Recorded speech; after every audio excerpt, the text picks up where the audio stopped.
Beloved God, help us all to love you more and more and more and more and still at most till we become worthy of union with you, and help us all to hold fast to Baba's Daman till the very end. Avatar Meher Baba ki jai. Avatar Meher బాబాకి జై.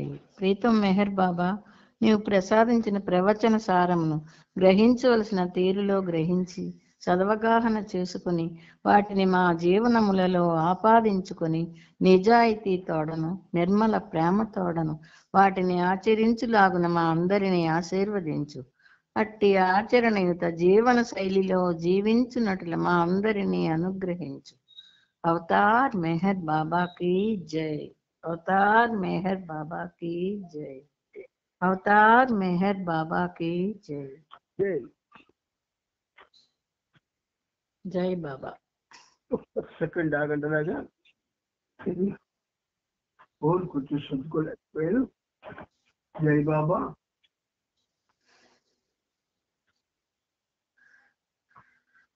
జై బాబా. జై బాబా. జై బాబా. జై బాబా. ఇది పుస్తకం.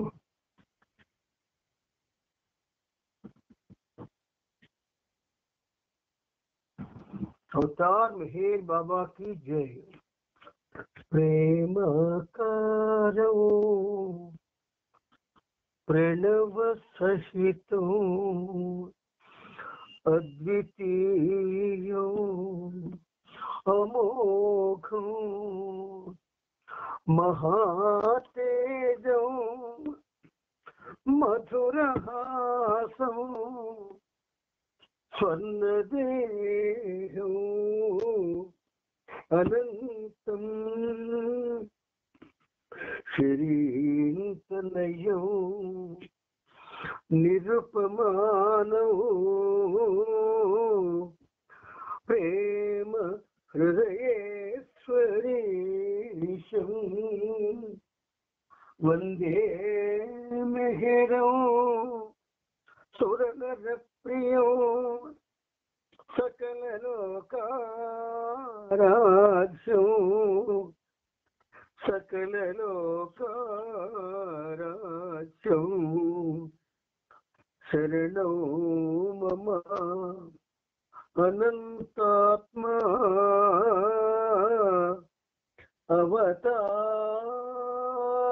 Avatar Meher బాబా పాహి మాం పాహి మాం ప్రణతులివే మెహరీశ్వరం ప్రణతులివే మెహరీశ్వరం.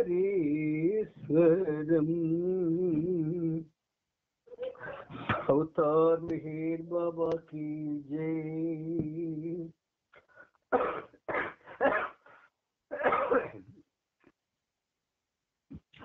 సహజీవనం సమున్నతమైనటువంటి ఆధ్యాత్మిక జీవనం. ఆ సమున్నతమైనటువంటి ఆధ్యాత్మిక జీవనంలో మనం జీవించాలి అన్నది ప్రభు యొక్క ఇచ్ఛ. ఆ ఇచ్ఛని ఆయన నెరవేరుస్తూ మనకి అవకాశాన్ని బాబా ప్రసాదించాడు. దీన్ని మనం చాలా శ్రద్ధతో భక్తితో ప్రేమతో దాన్ని సద్వినియోగం చేసుకోవడానికి ప్రయత్నం చేస్తూ ఉన్నాం. దానికి ఆ ప్రభు ఆశీస్సులు కూడా అందిస్తూ ఉన్నాడు. అందుచేత ఈ తరపు నా తరపు విశ్వంలో ఉన్న భక్తులందరి తరపున కూడా ఆ ప్రభువుకి శత సహస్ర కోటి పాదాభివందనాలను సమర్పించుకుంటూ ఇందులో భాగంగా మనం ప్రవచనాలు చెప్పుకుంటూ ఉన్నాం. ఆ ప్రవచనాలలో మనం ఇప్పుడు మంచి చెడు అన్నటువంటి అధ్యాయంలో మొదటి పేర అనుభూతులను వైరుధ్యాల ద్వారా వెలకట్టడం అనేది మనం ఇప్పుడు చదువుకున్నాం. ఈరోజు మనం ఆమోదయోగ్యం అయోగ్యం, ఆమోదయోగ్యం అయోగ్యం అనే ఒక చాప్టర్ని చదువుకోబోతున్నాం. బాబా అంటున్నారు,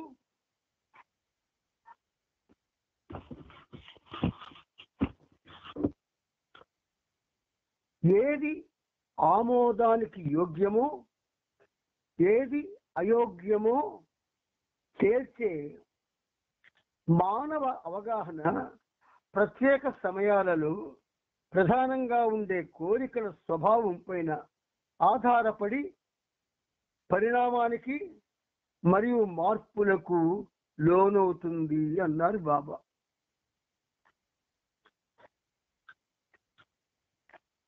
ఏది ఆమోదానికి యోగ్యము, ఆమోదము అంటే మనం దాన్ని అంగీకరించడం, ఆ అంగీకరించడానికి ఏదైతే యోగ్యంగా ఉంటుందో, ఏది అయోగ్యము అంటే అంగీకరింపదగనిదో తేల్చే మానవ అవగాహన, మానవ అవగాహన అంటున్నారు బాబా. ఈ మానవ అవగాహన ఎలా ఉంటుంది? ఒక విధంగా వాడి యొక్క సంస్కారాలకు అనుగుణంగా ఉంటుంది అవగాహన. అయితే ఆ వివరాల్లోకి వెళ్లకుండా సబ్జెక్టులోకే మనం ఉందాం.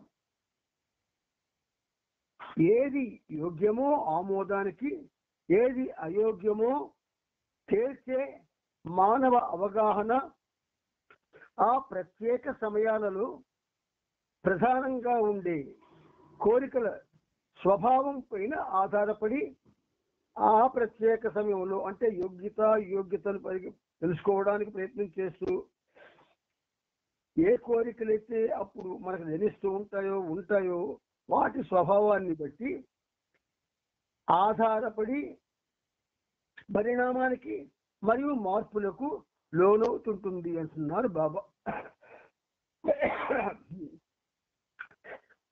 పరిణామము అంటే యోగ్యమైన దాన్ని తీసుకుంటే మనకి ఏ పరిస్థితి ఏర్పడుతుందో అది పరిణామం. అయోగ్యమైన దాన్ని తీసుకుంటే దానివల్ల ఏ పరిస్థితి వస్తుందో అది అయోగ్యం. అంచేత దాన్ని బట్టి ఆధారపడి పరిణామం మరియు మార్పులకి లోనవుతుంది అంటున్నారు బాబా. పరిణామం ఏమిటి, మార్పులేమిటి?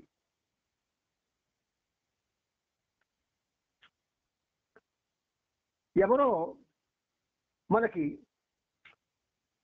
ఒక సేయింగ్ ఉంది బాబాది, real happiness life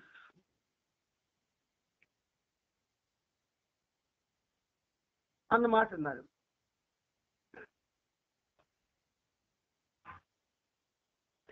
real happiness అన్న మాటలో యథార్థమైనటువంటి సంతోషము లేదా ఆనందము లేక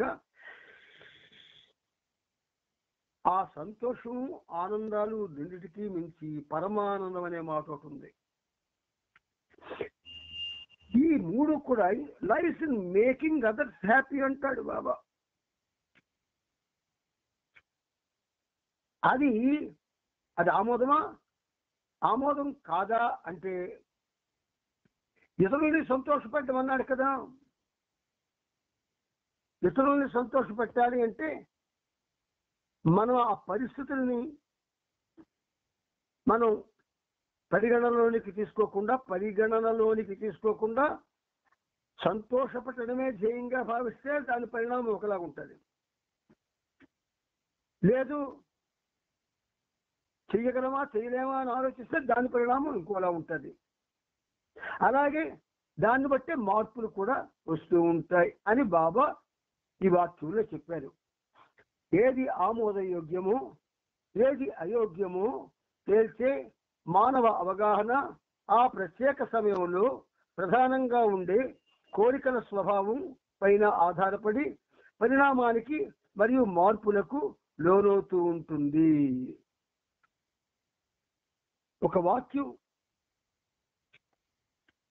దాని యొక్క ఉన్నతమైనటువంటి భావ వ్యక్తీకరణ ఇవి మనకి ఆలోచిస్తే తప్ప అవగాహనకు రావు. అందుచేత మానవుని మనస్సులో ఏదో ఒక కోరిక ఉన్నంత వరకు, మానవుని మనస్సులో ఏదో ఒక కోరిక ఉన్నంత వరకు అతని అనుభవాన్ని ఆ కోరికతో గల సంబంధానికి అనుగుణంగా దాన్ని వెలకట్టడం తప్పనిసరి అవుతుంది. ఎప్పుడైతే మానవుడి యొక్క మనసులో కోరిక అనేది ఒకటి ఉంటుందో, ఆ కోరిక ఉన్నంత వరకు అతని అనుభవాన్ని ఆ కోరికతో గల సంబంధానికి అనుగుణంగా వెలకట్టడం తప్పనిసరి అవుతుంది. వీడి కోరికను బట్టి దాన్ని వాడు స్వీకరించడంలో, అనుసరించడంలో దాని యొక్క ఉచ్చస్థితి లేదా స్వచ్ఛస్థితి లేదా హీనస్థితి 3 ఉంటాయి. అందుకని కోరికలు లేకపోతేనే, అందుకే కోరికలు లేకుండా ఉండండి అని బాబా మనకి చెప్పడం జరిగింది. ఆ కోరికల్ని పోగొట్టుకోవాలి, కోరికల్ని రెడ్యూస్ చేసుకోవాలి, తగ్గించుకోవాలి. అప్పుడు మాత్రం ఏమవుతుందో, మీకు మనస్సులో ఏదో కోరిక ఉంటే ఆ కోరికతో అనుభవానికి సంబంధానికి అనుగుణంగా వెలకడ్డం తప్పనిసరి అవుతుందన్నారు బాబా. ఆ వెల 2 భాగాలుగా ఉంటుంది. మళ్ళీ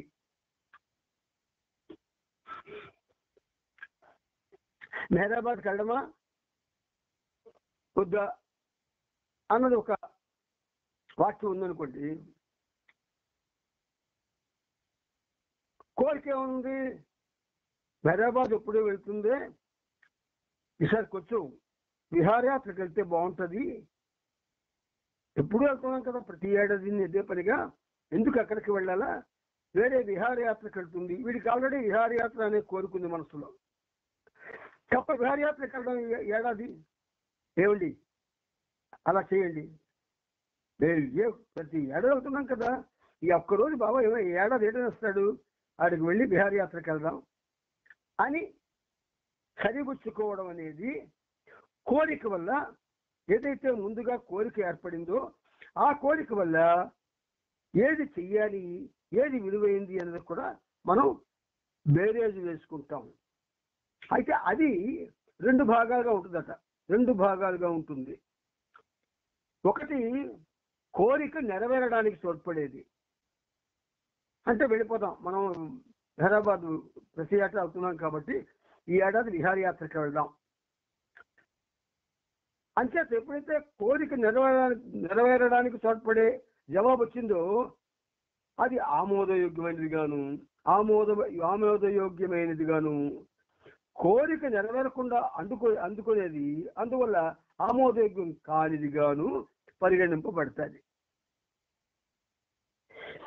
బాబాకే ప్రాధాన్యత ఇవ్వాలి అనేటటువంటి వాళ్ళందరూ కూడా కోరికలు ఉండకూడదు. కోరికల్ని కొంచెం రోజు కంటే రోజు తగ్గించుకుంటూ వస్తుండాల. అలా కాకపోతే ఆ కోరికతో నెరవేరకపోవడం అనేటటువంటి సమస్య వచ్చి మన దాని విలువ మారిపోతుంది. అందుకని ఆమోదయోగ్యం కానిది జీవితాన్ని దానితో పాటు సంక్రమించే అన్నిటినీ ఏ రకమైన ఆశలు, బంధనాలు, యామరపు లేకుండా స్వీకరించడానికి బదులు మనస్సు ఒక ప్రమాణాన్ని ఏర్పరిచి తద్వారా జీవితాన్ని 2 వైవిధ్యాలుగా విభజిస్తుంది. వాటిలో ఒకటి ఆమోదయోగ్యమైనది, రెండవి ఆమోదయోగ్యమైనది. రెండవది ఆమోదించదగినది. ఆమోదయోగ్యమైనది, ఆమోదించదగినది. కోరికలు లేకుండా చేసుకోగలిగితే చేసుకోవాలి, ఇది ఆమోదయోగ్యం. కోరికల్ని తగ్గించాలి అన్నది ఆమోదించదగింది. ఎందుకంటే ఎక్కువ మందికి ఇది ఇష్టపడుతుంది. కోరికలు లేకుండా అవ్వకుండా కోరికల్ని లెస్ చేసుకుంటాం, తగ్గించుకుంటాం. అంచేత ఆమోదయోగ్యమైనది, యోగ్యమైనది, ఆమోదించదగినది అని రెండు రకాలుగా ఈ ఆమోదయోగ్యం, అయోగ్యం అనేవి. అయోగ్యం అన్నమాట ఆమోదయోగ్యం కాని దాన్నే అయోగ్యం అంటాం. అందుచేత మన జీవితంలో ఈ పేరాలో మనకు చెప్పబడినటువంటి డైరెక్షన్ ఏమిటంటే, ఇచ్చిన డైరెక్షన్ ఏమిటంటే, ఒకటి కోరికలు లేకుండా ఉండాలి, రెండు కోరికల్ని తగ్గించుకోవాలి. కోరికలు లేకపోతే అసలు మీమాంస రాదు. కోరికలు ఉంటేనే మీమాంస వస్తుంది. మీమాంస వస్తేనే ఆలోచన పదులు పెడుతుంది దాని తాలూకా స్వభావానికి. ఆలోచన పదులు పెడితే ఆ ఆలోచన ఆ విధంగా పదులు పెట్టడంలో దానివల్ల ఏమిటి, ఆమోదయోగ్యం, ఆమోదించదగినది అని రెండు వస్తాయి. యోగ్యతతో కూడుకున్న ఆమోదం వేరు, దాన్ని అంగీకరించిన ఆమోదం వేరు. అందుచేత ఇక్కడ మనం మన మీద ఆధారపడి దేనైనా తీసుకోవడం, ఇంకెవరి మీదైనా ఆధారపడి తీసుకోవడం కూడా ఉంటుంది. అందుచేత ఈ ఆమోదయోగ్యం, అయోగ్యం అన్న రెండు మాటల్లో అయోగ్యమైనది విడిచిపెట్టియాలి. ఆమోదయోగ్యంలో మళ్ళీ రెండు చెప్పారు బాబా. కోరిక నెరవేరడానికి తోడ్పడేది, కోరిక నెరవేరకుండా అడ్డుకునేది. కోరిక నెరవేరడానికి ఏదైతే మనకి సహాయం పడుతుందో అది ఒక విధంగా ఆమోదించదగినది. కోరికని పక్కన పెట్టేసి బాబా చెప్పిన మాటకే విలువిచ్చి మనం చేస్తే అది ఆమోదయోగ్యమైనది. ఈ తేడా మనం గ్రహించగలిగితే, తెలుసుకోగలిగితే, మీమాంసలో పడకుండా, ఎవరి మీద ఆధారపడకుండా మనం తెలుసుకోగలిగితే అప్పుడు మనకి సరైనటువంటి మార్గంలో ప్రయాణించే అవకాశం మనకి లభిస్తూ ఉంది. ఇది సత్యం. అవతార్ మెహర్ బాబాకి జై. ఇది ప్రవచనాల్లో మనం బాబా చెప్పినటువంటి ఆమోదయోగ్యం, ఆమోదం, తిరస్కరించబడే ఆమోదం, ఇది అదే అయోగ్యం అని బాబా చెప్పని తెలుసుకున్నాం. ఇప్పుడు బాబా యొక్క అద్భుతమైనటువంటి, మహోన్నతమైనటువంటి చరిత్రలోకి మనం ప్రయాణం చేయాలి. ఇప్పుడు కూడా మనం ఈరోజు కూడా అలా ప్రయాణం చేయాలి అన్న భావంతో మనం ఇప్పుడు మెహర్ ప్రభు చరిత్ర 7వ భాగంలో మనం ఎక్కడ ఆపుకున్నామంటే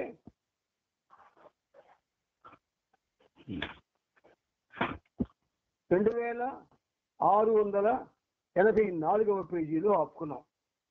అక్కడ నుంచి ఇప్పుడు మనం ముందుకి వెళ్ళడానికి ప్రయత్నం చేద్దాం. బాబా తన యొక్క అనంత కార్యక్రమ సరళిలో భాగంగా, అనంత కార్యక్రమ విధానంలో భాగంగా బాబా మనకి ప్రతిరోజు ఈ సహజీవనం అనేటటువంటిది ఒకటి ఏర్పాటు చేశారు ఆయన. ఈ ఏర్పాటు ఆమోదయోగ్యమైనదా అయోగ్యమా అంటే ఆమోదయోగ్యమైనదే తప్ప అయోగ్యం కానేరదు. ఇది మీరు ఖచ్చితంగా విశ్వసించండి. ఇక ఈ పేజీలో 2684వ పేజీలో మనం పేరాలో ఆపుకున్నాం. ప్రతి ఒక్కరితో వ్యక్తిగతంగా సమావేశం అయ్యాక బాబా వారినందరినీ తిరిగి బొంబాయి పంపించి వేశారు. అక్కడికి ఆపుకున్నాం. ఇప్పుడు ముందుకెళ్దాం. మే నెలలో ఖాళీ లేకుండా మండలి సభ్యులు, సన్నిహిత ప్రేమికులు ప్రతిరోజు బాబా దర్శనం కోసం వచ్చేవారు. మే నెలలో బెంగళూరు నుండి ఆది సీనియర్ వచ్చాడు. అతడిని పూనా, బొంబాయి వెళ్ళమని తిరిగి పంపించాడు. రంజు, మాణిక్రాంజీ నాసిక్ నుండి వచ్చారు. కాళేమాను కొల్హాపూర్ మరియు అక్కడి నుండి తిరిగి బెంగళూరుకి వెళ్ళమన్నారు. మురళి, నవరోజీ కేంద్ర నిర్మాణం గురించి చర్చించేందుకు బైరిమంగళ నుండి వచ్చారు. ఛాంజీ తిరిగి బొంబాయి నుండి మెహరాబాద్ వచ్చాడు. సరోష్, రూసి, కేటీ, గేహర్ల తండ్రి అహ్మద్ నుండి రోజు వచ్చే నిత్య సందర్శకులు. సాతా కుటుంబీకులు అహ్మద్ నుండి అప్పుడప్పుడు వచ్చి దర్శించుకునేవారు. సోదరుడు జాల్, ఆది జూనియర్ పూనా నుండి వచ్చారు. రాహూరి నుండి ఢాకే, బొంబాయి నుండి కైకోబాద్, దస్తూర్ వచ్చారు. చాలా మంది ఇతర ప్రేమికులు బాబాను దర్శించుకున్నారు.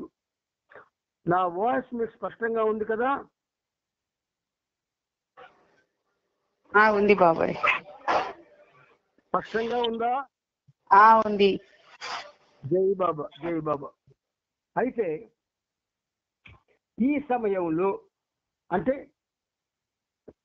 వీళ్ళందరూ బాబాను దర్శించుకున్న సమయంలో బాబా దినచర్య ఆ రోజుకి ఇలా ఉంది. ఏమిటది? ఉదయం 5 గంటలకి నిద్రలేచి, ఇది బాబా దినచర్య. రోజు ఉదయం 5 గంటలకు నిద్రలేచి ప్రత్యేక సమావేశాలు ముగించి మండలి సభ్యులకు ఆదేశాలు ఇచ్చేవారు. 2, మెహరాబాద్ కొండపైన ఉన్న మస్తు ఆశ్రమాన్ని ఉదయం చూచి వచ్చేవారు. గతంలో మెహర్ బాబా జర్నల్ పత్రికా కార్యాలయం మెటర్నిటీ హాస్పిటల్కి ఉపయోగించిన బిల్డింగ్స్ లో ప్రస్తుతం మస్తు ఆశ్రమం నిర్వహిస్తున్నారు. బాబా 3వది, మస్తులకు ఉదయం 7 గంటల నుండి 8:30 వరకు స్నానాలు చేయించేవారు. తరువాత దిగువ మెహరాబాద్ లో ఉన్న మండలి సభ్యుల్ని కలిసేందుకు కొండ నుండి క్రిందకి దిగి వచ్చేవారు. మధ్యాహ్నం వరకు తన జోపిడిలో ఉండేవారు. బయట నుండి వచ్చే సందర్శకుల్ని అక్కడే కలిసేవారు, సూచనలు ఇచ్చేవారు. మధ్యాహ్నం మస్తు ఆశ్రమానికి మాటిమాటికి వెళ్ళడం, మస్తులతో ఏకాంతంగా కూర్చోవడంలో మునిగి ఉండేవారు. స్త్రీలను కలిసి వివిధ విషయాలపై చర్చించేవారు. ఇవి మొత్తం 6 ప్రత్యేకమైనటువంటి పనులు బాబా దినచర్యగా చేసేవారు. 1931లో కేజే దస్తూర్ బాబాను విడిచిపెట్టి వెళ్ళినప్పటి నుంచి బెదిరింపు ఉత్తరాలు రాసేవాడు. ఒక్కోసారి ఆత్మహత్యకు పాల్పడతానంటూ కూడా బెదిరించేవాడు. మరొకసారి మాత్రమే అంటూ బాబాను డబ్బు పంపమని వేధించేవాడు. మండలికి ఇష్టం లేకపోయినా బాబా అతడికి డబ్బు పంపుతూనే ఉండేవాడు. తనకు వీలు కలిగి చేతనైనప్పుడు తిరిగి డబ్బును బాబాకు పంపించేస్తానని దస్తూర్కు వాగ్దానం కూడా చేసేవాడు.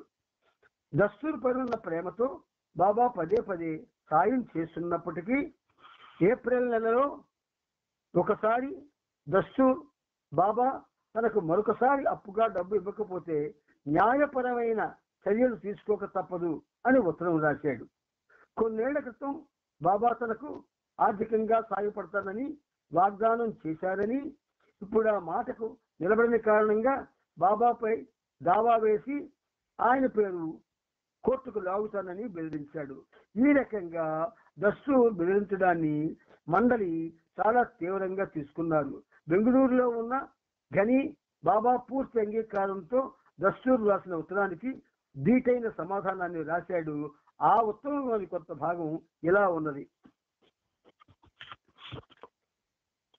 బాబాను దివ్య సార్వభౌముడు అని అభివర్ణించిన వ్యక్తే ఇలా దిగజారిపోయి బెదిరించి చివరికి డబ్బు గుంజుకునే పనికి కూడా పూనుకుంటాడని ఎవరైనా ఊహించగలరా?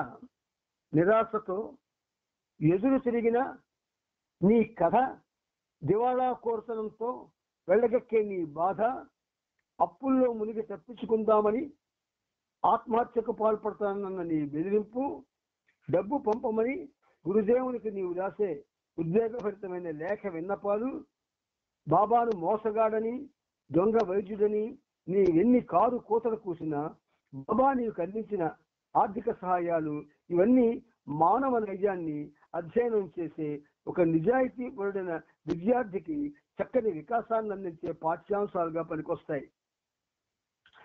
మానవుడు ద్రోహించే ఉన్నత శిఖరాలు, అలాగే పతనంతో దిగజారే అంతులోని అగాధాల గురించి కూడా ఒక్కసారి వండర్లైన్ చేసుకోండి. ఇప్పుడు నేను చదువుతుంది. ఇప్పుడు బాబా అంగీకారంతో ఉత్తరం ఎవరు రాశారు? ఘనీ రాశాడు. ఘనీ తాలూకా ఆధ్యాత్మిక స్పృహ, ఆధ్యాత్మిక వివేకం ఎంత గొప్పదో,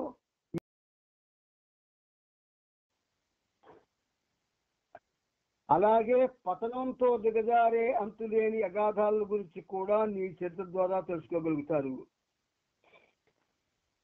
సిగ్మండ్ ఫ్రాయిడ్, హేవలాక్ ఎల్లిస్ లాంటి మానసిక వైజ్ఞానికులు వక్రబుద్ధితో తలసిన ఈ నాడీ రుగ్మత చక్కని పరిశోధనాంశం కాగలదు. తరచుగా నీవు రాసే ఉద్వేగపూరితమైన పిచ్చి రాతలకు బదులుగా ఎంతో ఔదార్యంతో బాబా నీకు అందించిన ఆర్థిక సాయాన్ని, నీ నోరు మూయించడానికి బాబా ఇచ్చే లంచం డబ్బుని నీవు అనుకోవడం ఎంతో దురదృష్టకరం. కుప్పలుగా నీవు రాసే వృత్తాలే ఇందుకు సాక్ష్యం. కానీ ఈ విషయంలో బాబా యొక్క అసలైన ఔన్నత్యాన్ని, అంతర్గత విశిష్టతను అంచనా వేయడంలో నీవు ఘోరంగా విపులుడమైనావు. ఎంత బాగా రాశాడో చూడండి. అంత బాగా రాయాలంటే అవతార అనుగ్రహం ఉండాలి, లేకపోతే రాయలేరు ఎవరు. ఆయన రాశాడు. అంచేత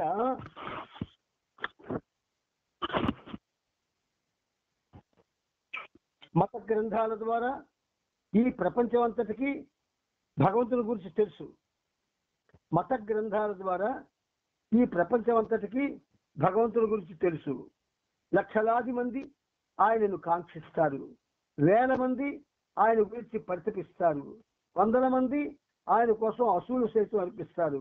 కానీ అతి కొద్ది మందికి మాత్రమే ఆయన దక్కుతాడు. ఇది అండర్లైన్ చేసుకోండి. అతి కొద్ది మందికి మాత్రమే ఆయన దక్కుతాడు. దీనికి మీద ఒక గదిలో మంచిది బాబా రాయించాను. అందరి వాడవయ్యా నీవు ఓ మెహర్ బాబా, అందరి వాడవయ్యా నీవు ఓ మెహర్ బాబా, అందరి వాడవయ్యా నీవు, అందరి వాడవు అందని వాడవు, అందరి వాడవు అందని వాడవు అలా రాయించాడు బాబా. అందరి వాడు కానీ అందరికీ అందరు. అంచేత మత గ్రంథాల ద్వారా ఈ ప్రపంచం అంతటికి భగవంతుడి గురించి తెలుసు. లక్షలాది మంది ఆయన్ని కాంక్షిస్తారు, వేల మంది ఆయన గురించి ప్రతిపిస్తారు, వందల మంది ఆయన కోసం అసూలు సైతం అనిపిస్తారు. కానీ అతి కొద్ది మందికి మాత్రమే ఆయన దక్కుతాడు. మెహర్ బాబా వంటి దివ్య పురుషుల కృప పొందాలంటే ఆర్తితో అర్థించాలి, సేవ ద్వారా, ఆత్మార్పణ ద్వారా వాటిని ప్రేరేపించాలి. అంతేగాని ద్వారా, బెదిరింపుల ద్వారా మాత్రం అది ఖచ్చితంగా దొరకదు. పొగట్టల ద్వారా, బెదిరింపుల ద్వారా అది ఖచ్చితంగా దొరకదు. ఈ పొగడ్త ఎలా ఉంటుందంటే, మరి మీకు చెప్పక్కర్లేదు, మీ అందరూ యు ఆర్ ట్రైన్డ్. ఒక విధంగా మీ అందరికీ తెలిసిన విషయాలు ఈ పనిముట్టుకు తెలియవు. ఇది నూతిలో కప్ప. ఏ నూతిలో కప్పగా ఉండిపోయిందో ఆ నీతిలోనే బాబా దూరి ఆ కప్పని తానే అయ్యాడు. అంచేత బాబా తప్ప మిగతావన్నీ ఈ పనిముట్టుకి అనవసరం, వాటి గురించి ఆలోచించదు. అందువల్ల పొగడ్తల ద్వారా, బెదిరింపుల ద్వారా మాత్రం బాబా యొక్క కృప ఎవరూ పొందలేదు. మెహర్ బాబాతో నీకు న్యాయ సంబంధమైన హక్కులు కానీ, సాంకేతికపరమైన పేచీలు కానీ లేవు. సాధు సంతుల వాగ్దానాలను న్యాయ వ్యవస్థ ద్వారా దక్కించుకుందామని పిలిచి వాళ్ళు తమ అర్హత ఏదో గుర్తించలేని మూఢాత్ములు మాత్రమే అనుకుంటారు.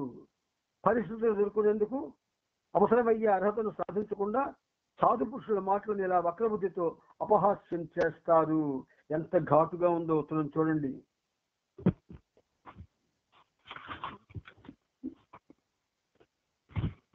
కానీ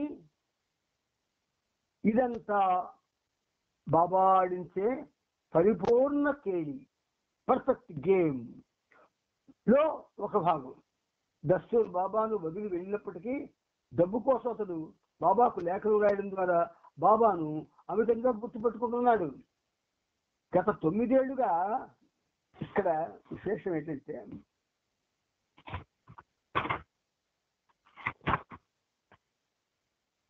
మీకు ప్రహ్లాదుడు కంట హిరణ్యకశిపుడు నిరంతరం విష్ణుమూర్తిని గుర్తు అందించుకునేవాడు. ఇంచేత వీడికి విరోధభావం ఉంది. ఆ విరోధభావం అనేది నిరంతరం ఎవడైతే విరోధిగా భావిపడతాడో, కనిపిస్తాడో, వాడి మీద విపరీతమైన కోపం, పగ, ద్వేషం ఇలాంటి ఉంటాయి. కాబట్టి వాడు నిరంతరం ఆలోచిస్తాడు. ప్రేమను వాడు ఎందుకు నిరంతరం ఆలోచిస్తాడు? కనుక ఇదంతా బాబా ఆడించే పరిపూర్ణ కేడీలో ఒక భాగం. దస్తూర్ బాబాను వదిలి వెళ్ళినప్పటికీ డబ్బు కోసం అతడు బాబాకు లేఖలు రాయడం ద్వారా బాబాను అమితంగా గుర్తుపెట్టుకుంటున్నాడు. గత 9 ఏళ్లుగా దస్తూర్ తనతో అలా సంబంధాన్ని నిలుపుకునేటట్టు చేయడమే బాబా పని. సద్గురు ఉపాసనీ మహారాజ్ సాకోరిలోని తన ఆశ్రమ నిర్వహణ భారాన్ని బాబా తీసుకోవాలని అనేక సార్లు అభ్యర్థించారు. ప్రస్తుతం ఇదే విషయమై మరొకసారి తన సందేశంలో ఒక వ్యక్తిని బాబా వద్దకు మహారాజ్ పంపారు. 1940 మే 17వ తారీఖున బాబా ఆది సీనియర్ని బెంగళూరు నుండి రప్పించి ఈ దిగువ సందేశంతో సాకోరిలోని మహారాజు వద్దకు పంపారు. మొదటిది, సాకోరి ఆశ్రమంలో జరుగుతున్న హిందూ మత సంబంధమైన కర్మకాండలను, ఆచారాలను తక్షణమే ఆపివేయండి. బాబా సూత్రంలో రాసి అది మొదటిది. సాకోరి ఆశ్రమంలో జరుగుతున్న హిందూ మత సంబంధమైన కర్మకాండలను, ఆచారాలను తక్షణమే ఆపివేయండి. అది ఒక సద్గురువుకి అవతారుడు రాశాడు అంటే మరి మన పరిస్థితి ఏంటి? ఒక సద్గురువుకే సాకోరి ఆశ్రమంలో జరుగుతున్న హిందూ మత సంబంధమైన కర్మకాండలు, ఆచారాలు తక్షణమే ఆపియండి అని అవతార పురుషుడు రాశాడంటే మరి మనలాంటి వాళ్ళ సంగతి అది. సద్గురు కంటే గొప్పవాళ్ళం కాదు. ఆపివేయాలి ఆచారాలు, కర్మకాండలు. అలా ఆపినప్పుడు మాత్రమే అవతారులతో మనకి సన్నిహిత సంబంధం కలుగుతుంది. ఆపివేస్తేనే, లేకపోతే కలగదు. 2, ఉపాసనీ నగర్ అతని ఆశ్రమము ఆస్తుల విలువ 5 లక్షల రూపాయలకు తక్కువే ఉంటుంది. ఆ డబ్బును మొత్తం మేర్ బాబా వాయిదాల్లో చెల్లిస్తారు. 3వది, మహారాజ్ ఒక దానపత్రాన్ని రాయవలసి ఉంటుంది. మొత్తం సొమ్ము అందగానే ఆ దానపత్రాన్ని మేర్ బాబాకు అందజేయాలి. ఇది 3వది. అనుకున్నట్లుగా ఆది సీనియర్ సాకోరి వెళ్ళి ఉపాసనీ మహారాజ్కు బాబా సందేశాన్ని అందజేశాడు. ఆది సీనియర్ తిరిగొచ్చి మహారాజ్ సమాధానాన్ని బాబాకు నివేదించాడు. మర్నాడు మళ్ళీ ఆది సీనియర్ని ఈ క్రింది సందేశంతో సాకోరికి పంపించారు. ఆయనకున్నటువంటి దివ్యత్వపు సంబంధాలు ఏవైతే ఉన్నాయో వాటి ఎల్ల మెహర్ బాబాకు ఉన్నటువంటి బాధ్యతను నిర్వహించడానికి శిష్యుల్ని కూడా ఆయన ఉపయోగించుకునేవాడు.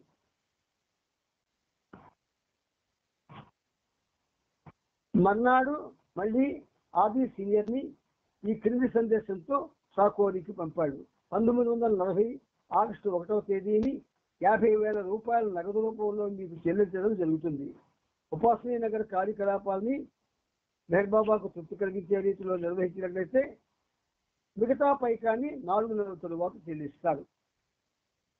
అవతార పురుషుడు కూడా లేఖలో ఎంత స్పష్టంగా ఆయన యొక్క ఉద్దేశాన్ని చెప్తున్నాడో చూడండి. ఒకవేళ 4 నెలల తరువాత మెహర్ బాబా మిగిలిన 4,50,000 రూపాయలని చెల్లించిన పక్షంలో ముందు చెల్లించిన 50,000 రూపాయలని మెహర్ బాబా వదులుకోవాల్సి ఉంటుంది.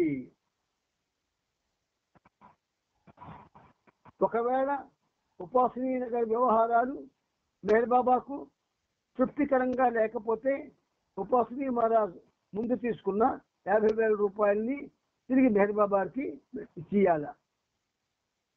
3 కారణాల వల్ల మెహర్ బాబా ఉపాసనీ నగర్ను తీసుకునేందుకు ఒప్పుకున్నారు. 1, అక్కడ నిర్వహిస్తున్న హిందూ కర్మకాండాలని ఆచార వ్యవహారాల్ని రద్దు చేసి అన్ని మతాల మధ్య ఐక్యతను తేవాలని. 2, ఆశ్రమ నిర్వహణ భారాన్ని నుండి ఉపాసనకి విముక్తి కలిగించాలని. 3, ఉపాసనకి కన్యలను వివాహమాడారన్న విషయంలో ఆయన పేరుకి ఏర్పడిన కళంకం తొలగించాలని. మెహర్ బాబా ఉపాసనీ శిష్యుడు అనే కారణంతో అదే విషయం మెహర్ బాబాకు సందేశించడం, అదే విషయంతో మెహర్ బాబాకు సంబంధం ఉందన్న దుష్ప్రచారాన్ని తొలగించాలని.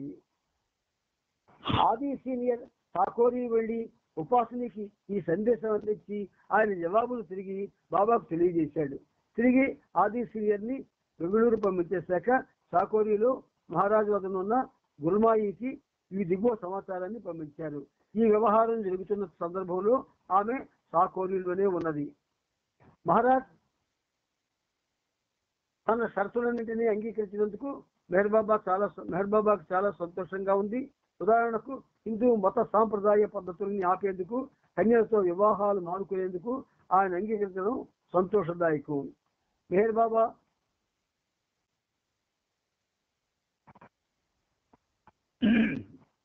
5 లక్షల రూపాయలు సిద్ధంగానే ఉన్నారు. కానీ అలా ఆశ్రమాలు నిర్మిస్తుండడంతో వాటికి కావలసిన నిర్వహణ ఖర్చులకి శిష్యులు వారి కుటుంబ సభ్యుల అవసరాలకు డబ్బు అవసరం ఉంది. అంత పెద్ద మొత్తాన్ని ఒకేసారి ఇప్పటికిప్పుడే ఇచ్చే స్థితిలో లేరు. 6 నెలల్లో కానీ దాన్ని చెల్లిద్దాం అనుకున్నారు. 6 నెలల్లోగా దాన్ని చెల్లిద్దాం అనుకున్నారు. మొత్తం సొమ్ము పూర్తిగా చెల్లించకుండానే ఉపాసన బాధ్యతల్ని మెహర్ బాబా చేపడతామన్నారు. తప్పకుండా చెల్లిస్తానని బాబా చెప్పారు. ఆ విధంగా ఆ ఇద్దరు గురువర్యుల మధ్య అప్పుడప్పుడు వింత విశేషాలు సందేశాలు వ్యవహారాలు నడిచేవి. అటువంటి ఆటల్లో మునిగి ఉండడం అనేది వారి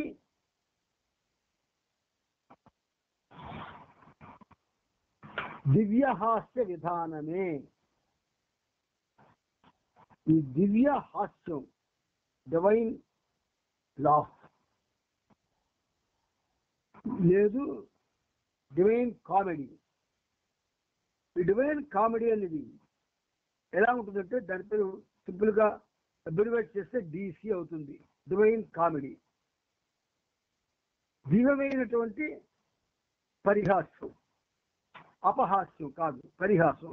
అంచేత ఆ విధంగా ఇద్దరు గురువర్యుల మధ్య అప్పుడప్పుడు వింత సందేశాలు, వింత వ్యవహారాలు నడిచేవి. అటువంటి ఆటల్లో మునిగి ఉండడం అనేది వారి దివ్య హాస్య విధానమే. మరి దివ్య హాస్య విధానమే. మరి 1936లో రాహురి ఆశ్రమం నడిచే రోజుల్లో సాకోరి ఆశ్రమ బాధ్యత తీసుకోమని మహారాజ్ బాబాకు వరుసగా సందేశాల్ని పంపుతూనే ఉండేవారు. ఆశ్రమంలోని హిందూ వాతావరణాన్ని శాశ్వతంగా రూపుమాపి ఉపాసని రాహుల్లోని పిచ్చివాళ్ల ఆశ్రమానికి వచ్చి ఉండాలని బాబా సమాధానం పంపారు. వారి మధ్య నడిచిన ఈ సందేశాల వెనుక తప్పకుండా ఏదో ఒక అంతరార్థం ఉండి తీరాలి. కానీ అది మన పరిమిత అవగాహనకు అతీతమైన విషయం. ఉపాసనకి తనువు చాలించాక ఆ ఆశ్రమం బాధ్యతల్ని ఆ ఆశ్రమ బాధ్యతల్ని ఉపాసని మహారాజ్ తనువు చాలించాక ఆ ఆశ్రమ బాధ్యతల్ని బాబా ఆంతరంగికంగా తన భుజాలపై వేసుకుంటున్నారేమో అని ఊహించవచ్చు. మే 18న ఉపాసని ముఖ్య శిష్యుల్లో ఒకరైన యశ్వంతరావు బాబా దర్శనార్థం సాకోరి నుండి వచ్చాడు. అదే రోజు ఠాకే గాడేకర్ కాకా సాహెబ్ కూడా బాబాను కలిసేందుకు వచ్చారు. మే 18న బెంగళూరు నుండి శివరావు మెహరానంద్లో ఉండేందుకు వచ్చాడు. కానీ బాబా వెంటనే అతన్ని శివరావు హైదరాబాద్లో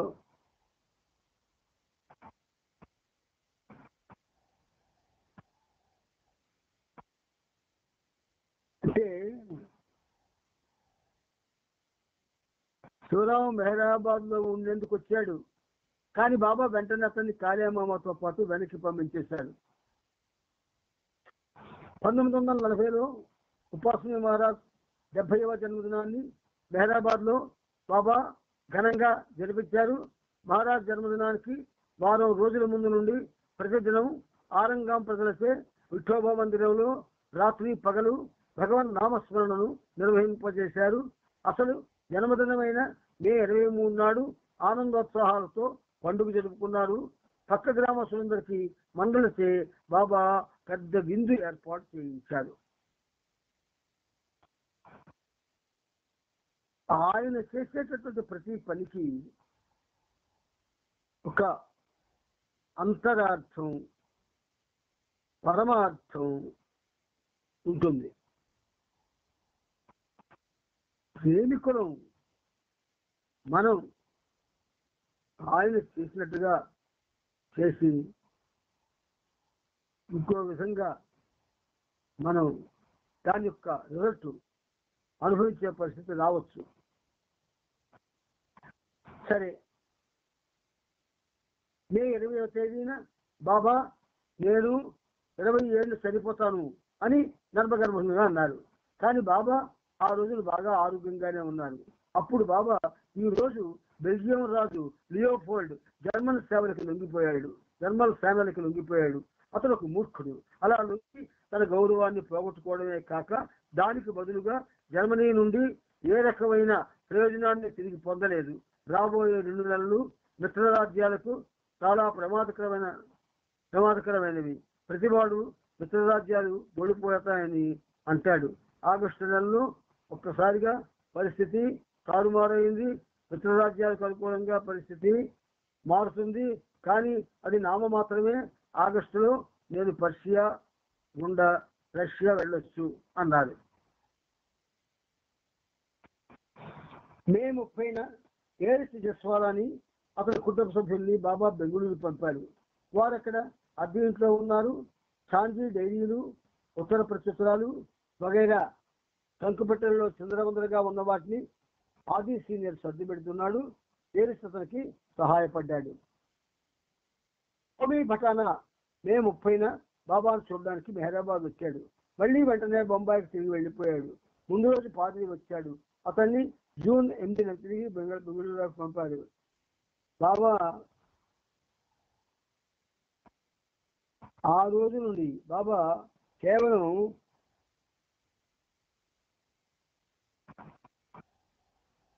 మస్సులతో గడపడంలో నిమగ్నమయ్యారు. మస్సులతో బాబా ప్రతిరోజు పని చేస్తున్నప్పటికీ ఆ పని మరింత ఉధృతమైంది. బాబా ఏకాంతంగా ఒక మస్సుతో కలిసి పనిచేయడం ఆ మస్సును మరింతగా పురోగతి పథం వైపు మళ్లించడానికి అంతర్గతంగా ప్రేరణ కలిగించడం కొరకే. మస్సు ఆశ్రమానికి ఏరిస్ మేనేజర్గా ఉన్నాడు. ఏరిస్ మిగిలిన కుటుంబ సభ్యులతో బెంగళూరులో ఉండడం వలన ప్రస్తుతం పాపా జస్వాలను ఇన్ఛార్జిగా నియమించారు. బెంగళూరుకి తీసుకొచ్చిన 5 కురవాళ్లను అనగా 5 కురవాళ్ళు కూడా ఉస్తాజీ కావాలా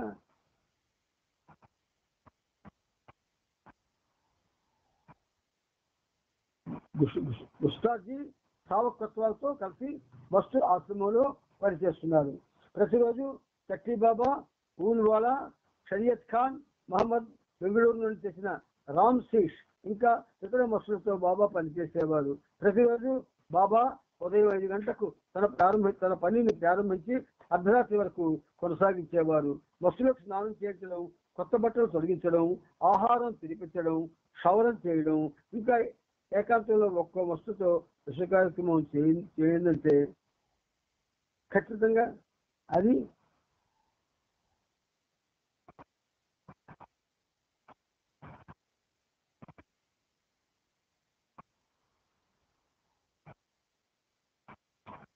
తన సమయాన్నంతా మస్తులతో బాబా గడిపేవారు.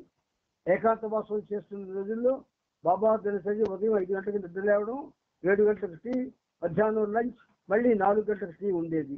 రాత్రి భోజనం చేసేవారు కాదు. వచ్చిన ఉత్తరాలతో విష్ణు ఉదయం 7:30కి ఒకసారి, మధ్యాహ్నం 3 గంటలకు ఒకసారి వచ్చేవాడు. ఆ సమయాల్లో బాబా ఉత్తర ప్రత్యుత్తరాల గురించి పనిచేసేవారు. జూన్ 3 సోమవారం రోజున బాబా ఇలా అన్నాడు: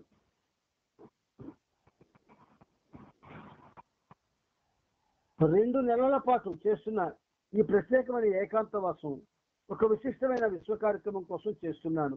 ముఖ్యంగా యథార్థానికి సంబంధించి కొన్ని మార్పులు త్వరితగతిన జరిగేందుకు చేస్తున్నాను. ఏకాంతవాసంలో నా ఈ కార్యక్రమం మొదలైన తర్వాత యుద్ధ వాతావరణంలో యుద్ధ వాతావరణంలో విస్మయం గొలిపే కొత్త మార్పులు సంభవిస్తాయి. ఒకనాటి తర్వాత ఒకడు ఆంతరంగికంగా అస్తమిస్తాడు.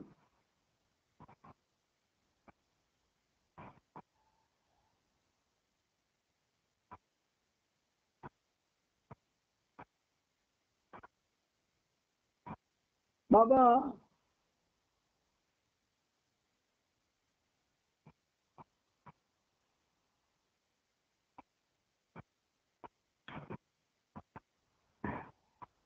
దేశాలన్నింటికీ దిక్కుతోచక ఉక్కిరి బిక్కిరై పరిస్థితి చాలా తీవ్ర రూపం దాలుస్తుంది. ఒక్కోసారిగా అనుకోని పరిణామాలు తలెత్తి పరిస్థితి కొత్త మెరుపులు తిరుగుతుంది. ఆధిపత్యంలో ఉన్నవాళ్ళు చివరికి పరిస్థితులకు తలవంచుతారు. ఏమవుతుందో అని ఉత్కంఠతో ఊపిరాడినంత బాధలకు గురైన దేశాలు లక్షలాది ఇతర జనాభాతో పాటు బాధల నుండి బయటపడి ఊపిరి పీల్చుకుంటాయి. తరువాత అదే రోజున బాబా ఈ దిగువ సందేశాన్ని ఇచ్చారు. ఈ 10 రోజుల ఏకాంతవాసంలో ఈ యుద్ధం ఇంకా ఎంతకాలం కొనసాగాలో, సరిగ్గా ఎప్పుడు ముగిసిపోవాలో ఖచ్చితమైన నిర్ణయం తీసుకుంటాను. నేను మాట్లాడే ముందు, శాంతి సుస్థిరమయ్యే ముందు తప్పనిసరిగా ప్రపంచ స్థాయిలో వాస్తవం యుద్ధం జరిగింది తీరాలి. ఆ యుద్ధంలో ఇటలీ, రష్యా, అమెరికా దేశాలు క్రియాశీలక పాత్ర నిర్వహిస్తాయి.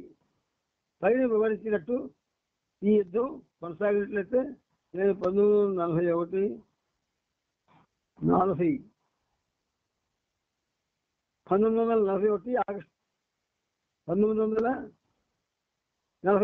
ఆగస్టులో మౌనం వీడి మాట్లాడతాను. ఇదే జరిగితే 1 సంవత్సరం పాటు 1940 ఆగస్టు నుంచి 1941 ఆగస్టు వరకు నిర్దిష్టమైన కొంతమంది స్త్రీ పురుష మండల సభ్యులతో రష్యా, ఇండియాలో సరిహద్దుకు కానీ, సముద్రంలో ఉన్న ఒక ద్వీపానికి కానీ వెళ్ళి ఉంటారు. యుద్ధం అనుకున్నట్టు కొనసాగకపోతే సరిహద్దుకు వెళ్ళాలా లేక వేరే చోటుకు వెళ్ళాలా అన్న విషయాన్ని నిర్ణయిస్తాను. నేను మౌనం విడిచిపెట్టి మాట్లాడడం అన్నది ముఖ్యంగా ప్రపంచ యుద్ధం విశ్వశాంతితో ముడిపడి ఉంది. శాంతి అంటే కొంత సమయం వరకు యుద్ధం నిలిపివేయడం కాదు. అయినా ఇవేవి నా మౌనాన్ని విరమించేటట్టు చేయలేవు. యుద్ధం ముగిసే ముందు శాంతి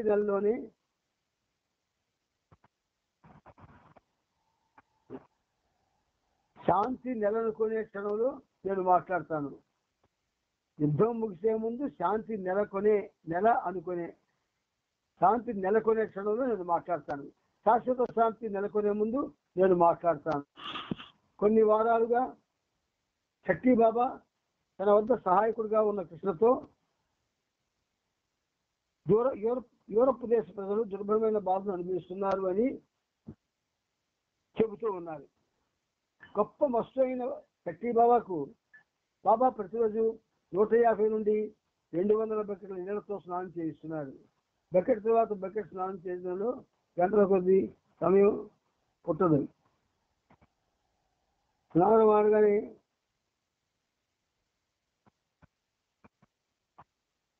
ఇక్కడ 150 నుంచి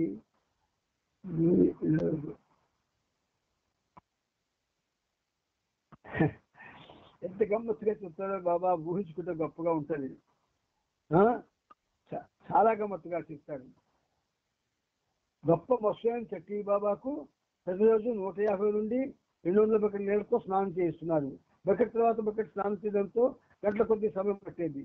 స్నానం చట్టి బాబాకు ఒక వింత అలవాటు ఉంది. మట్టిలో కూర్చొని పిడికిలు చూసి మట్టిని తీసి పిడికిల తర్వాత పిడికిలి మట్టిని తల మీద పోసుకునేవాడు.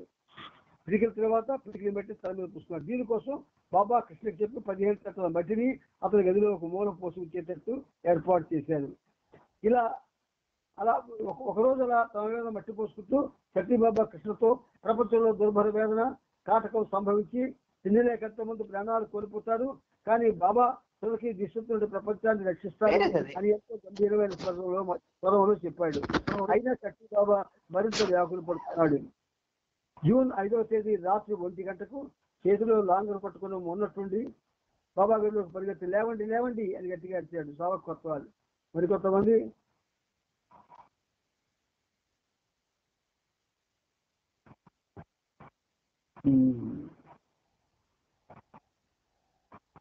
ఆయన చట్టి బాబా మరికొంత వ్యాకులు పడుతున్నాడు. జూన్ 5వ రాత్రి 1 గంటకు చేతిలో లాంఛలు పట్టుకొని ఉన్నటువంటి బాబా గదిలోకి పరిగెత్తి లేవండి లేవండి అని గట్టిగా అరిచారు. సావక్ కొత్తవారు మరికొంతమంది ఏం జరిగిందని అడగగా ఏం లేదని చెప్పారు.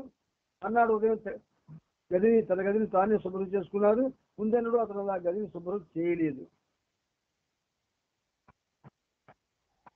ఇప్పుడు కలుపుతాను, కానీ బాబా తుదికి దుస్థితి నుండి ప్రపంచాన్ని రక్షిస్తారు అని ఎంతో గంభీరమైన స్వరంలో చెప్పాడు. మరి ఆయన రక్షిస్తారండి ఆ స్థాయిలో వాడు చెప్తున్నప్పుడు మనకి ఆ విశ్వాసం ఏర్పడాలి కదా. మరొకసారి జూన్ 6వ తేదీ మధ్యాహ్నం అతను బాబా గదిలోకి ప్రవేశించి ద్వారం దగ్గర నిల్చొని మైసూరు కాకపోతే నా ఊరికి తిరిగి వెళ్ళిపోతానన్నాడు. తనకు వెళ్ళిపోవాలని చెప్పారు బాబా. మండలిని పిలిచి కాంపౌండ్ దాటి అతన్ని బయటికి తీసుకువెళ్ళి కాసేపు చెప్పమన్నాడు. అతన్ని బయటికి తీసుకెళ్ళాక శ్రీరున్న వైపు నడుస్తానన్నాడు. వాళ్ళు అతను దూరం తీసుకెళ్ళడానికి ప్రయత్నించారు, కానీ అతను మొండిగా ఉన్నాడు. చివరికి బాబా ఒక కారున పంపి చట్టి బాబాను తీసుకెళ్ళాలని ఒప్పుకున్నారు. చిన్నతో అతను కారికి కూర్చున్నాక తన గదిలోకి వచ్చేశాడు.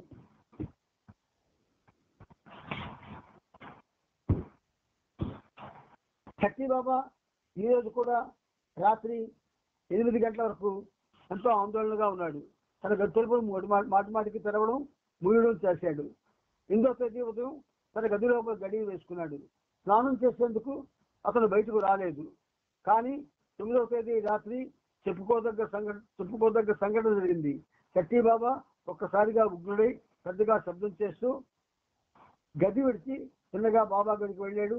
అక్కడ బాబాతో నా ఇల్లు సర్వనాశనమైపోయింది, తగలబడిపోకుండా తలదాచుకునేందుకు నీ దగ్గరికి వచ్చానని చెప్పాడు.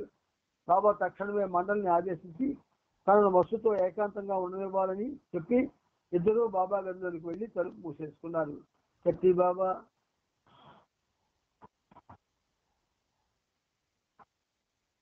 బాబాతో బాధగా ఏదో చెబుతున్నట్లు మండలకి కొన్ని గంటల పాటు వినబడింది. ఆ తరువాత సద్దుమడిగింది. ఆ రాత్రి శక్తి బాబాతోనే ఏకాంతంగా ఆ గదిలో గడిపాడు. మర్నాడు ఉదయం జూన్ 10వ తేదీన బాబా తన ఏకాంతవాసం విడిచిపెట్టి వస్తు ప్రవర్తన గురించి ఇలా వివరించారు. శక్తి బాబాకు ఫ్రాన్స్ దేశంతో ఆధ్యాత్మిక సంబంధం ఉంది. ఈ మధ్య ఫ్రాన్స్ లో సంభవించిన సంక్షోభానికి శక్తి బాబా బాగా నిస్పృహతో కలవర పొందాడు. బాబా శ్రేణులను కలిసేందుకు వెళ్ళి ఒక సందర్భంలో ఇటలీ కనుక యుద్ధంలోకి దిగితే ప్రపంచ యుద్ధమే జరుగుతుంది, నేను కోరినట్లే చెప్పలేనంత వినాశం కల్లోలాలు సంభవిస్తాయి. అప్పుడు ప్రజల అంటే బాబా కొంచెం ప్రతిదీపించేస్తాడు ఆయన.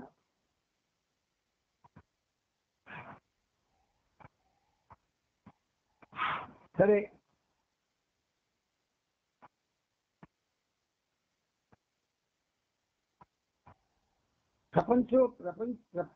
అప్పుడు ప్రజలు ప్రపంచంలోని డొల్లతనాన్ని, శూన్యత్వాన్ని ఎంపీనెస్ అనుభవిస్తారు.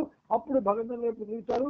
నేను ఇండియాలో ఉండడం వల్ల ఈ దేశం కూడా చాలా బాధలు అనుభవిస్తుంది అని గంభీర భావంతో చెప్పాడు.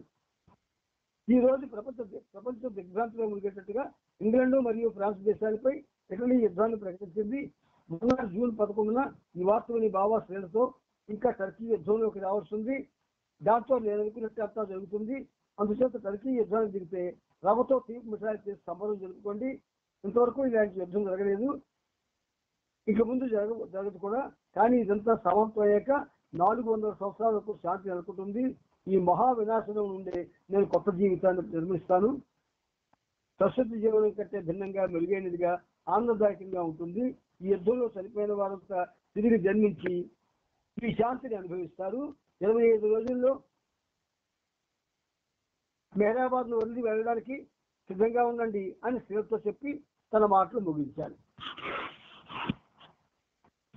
1940 సంవత్సరం జూన్ మొదటి వారంలో బాబా ఏకాంతవాసానికి, రెండవ ప్రపంచ యుద్ధంలో సంభవించిన పరిణామాల తీవ్రతకు మధ్య అవినాభావ సంబంధం ఉంది. తన ఏకాంతంలో బాబా ప్రతి సంఘటనను ఎంతో జాగ్రత్తగా పరిశీలిస్తున్నారు. ప్రతిరోజు వార్తాపత్రికల్ని తన ఎదుట గట్టిగా చదివించుకొని, తన వద్ద ప్రపంచ పటాన్ని ఉంచుకొని సంఘటనల పురోగతిని సమీక్షించేవారు. బాబా ఏకాంతంలోకి వెళ్లే సమయానికి యూరప్ లో యుద్ధం తీవ్ర రూపం దాల్చింది. జర్మన్ సేనల ధాటికి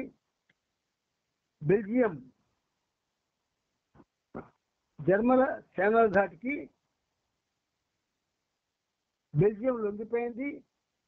ఫ్రాన్స్ పై జర్మన్లు దండెత్తారు. డంకిర్క్ నుండి 3 లక్షల సైనికులను తరిమి కొట్టారు.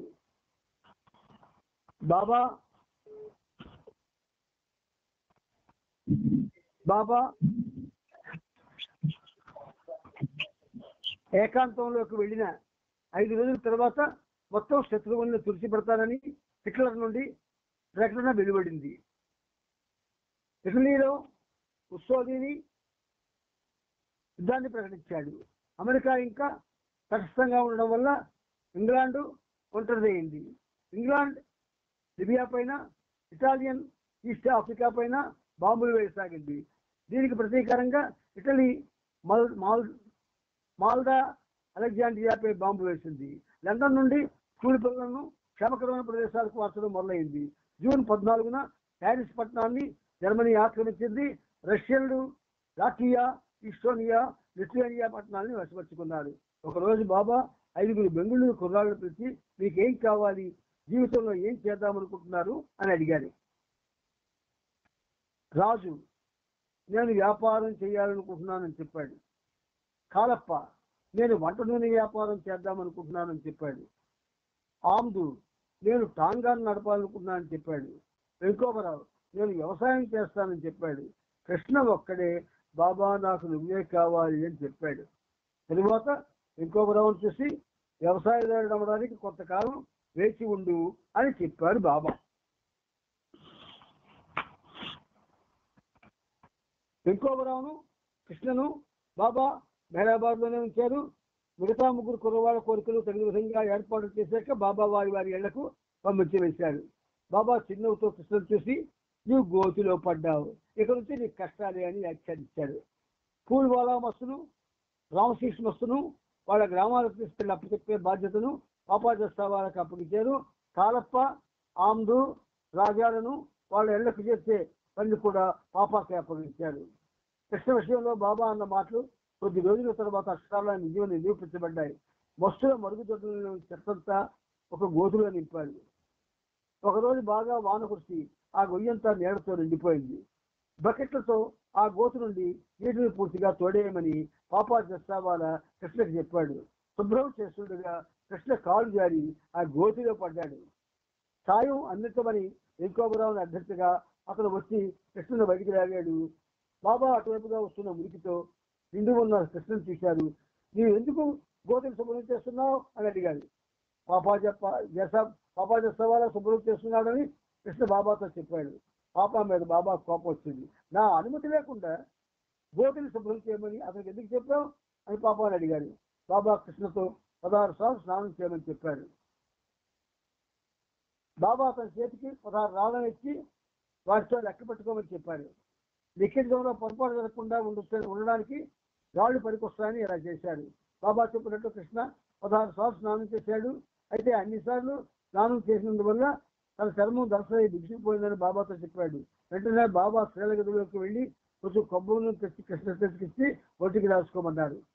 ఆ గోతులు శుభ్రం చేస్తూ బాధపడ్డావా అని బాబా కృష్ణ అడిగాడు. లేదని కృష్ణను బదులిచ్చాడు. బాబా అక్షర పలకం చూపిస్తూ, నీ శరీరం అంతా అశుద్ధంతో నిండి ఉంది, మురికిగా ఉన్నట్టు నీకు అనిపించట్లేదా?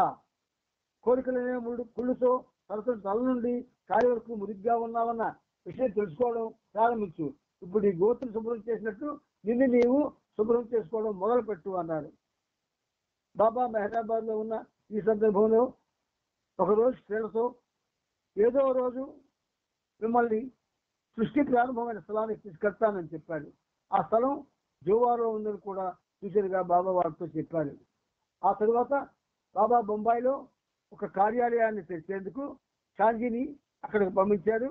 Jua, Sumatra, Bali, Kashmir, Iran, Australia, New Zealand ఈ దేశాల గురించిన సమాచారాన్ని సేకరించమని బాబా షాంజీకి కబురు పంపారు.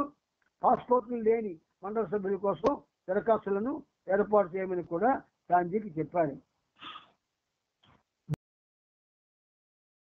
వదిలి ఎవరికి తెలియపట్టిన ప్రదేశానికి బయలుదేరారు. అందరూ బాబా ఉత్తర ప్రాంతానికి వెళ్తున్నారని అనుకున్నారు.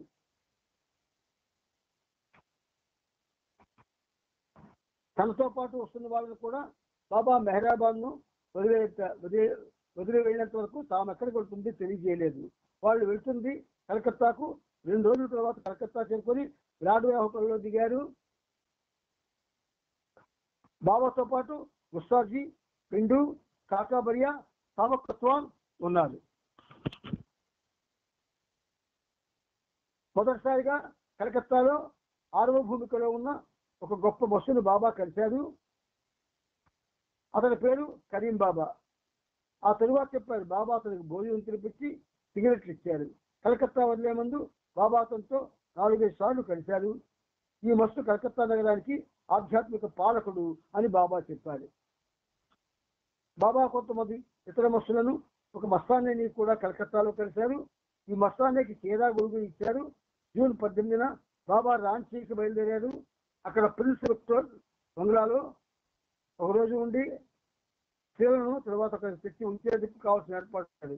సావక్ను, ఉస్తాజీని రాంచీలో వదిలి మళ్లీ తాను రాంచీ వచ్చే వరకు ఉపవాసం చేయమని వాళ్ళను బాబా ఆదేశించారు. 2 కాకాబరియాలను పెట్టుకుని బాబా జూన్ 22 ఉదయానికి మెహరాబాద్ తిరిగి వచ్చారు. ఈ చరిత్ర ఇది సజీవుడైనటువంటి మెహర్ బాబా యొక్క చరిత్ర. ఇందులో మనం అన్నిటికీ వివరాలు చెప్పుకోవడం లేదు. ఏదైతే మనకు అవసరమో వాటికి మాత్రమే వివరాలు అవసరమైతే లోతుగా వెళ్ళి దాన్ని వివరించుకోవడం, దానిలో ఉన్న రహస్యాలు తెలుసుకోవడం చేస్తున్నాం తప్ప చరిత్ర అనేది సంఘటనలతోనూ తదితరమైన విషయాలతోనూ అది కొనసాగుతున్నప్పుడు మనం వివరణల్ని తెలుసుకోవాల్సిన అవసరం లేదు. కనుక మీరందరూ కూడా అన్నయ్య ఎందుకు వివరణ చెప్పకుండా చదువుకెళ్ళిపోతున్నారని మీరు ఒక విధంగా అనుమానపడకండి. వివరాలు కావాల్సిన చోట తప్పకుండా చెప్పాల్సి వస్తుంది. అక్కర్లేని చోట ఆ వివరాలు మన ఆధ్యాత్మిక పురోగతికి ఉపయోగపడినప్పుడు చెప్పుకున్నామంటే చెప్పుకోకపోయినా ఒకటే. అత్యంత మీరందరూ ఈ అవకాశాన్ని అద్భుతంగా వినియోగించుకుంటూ రోజు బాబాతో కలుస్తున్నారు. నాకు కూడా అవకాశం మీ ద్వారా వచ్చింది. అంచేత మీ అందరికీ జై బాబా చెప్తూ అవతార్ మెహర్ బాబా की जय, अवतार मेहर बाबा की जय, अवतार मेहर बाबा की जय, అవతార్ మెహర్ బాబా की जय. అందరికీ జై. జై బాబా, అందరికీ జై బాబా.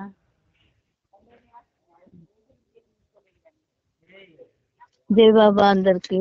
జై బాబా. జై బాబా.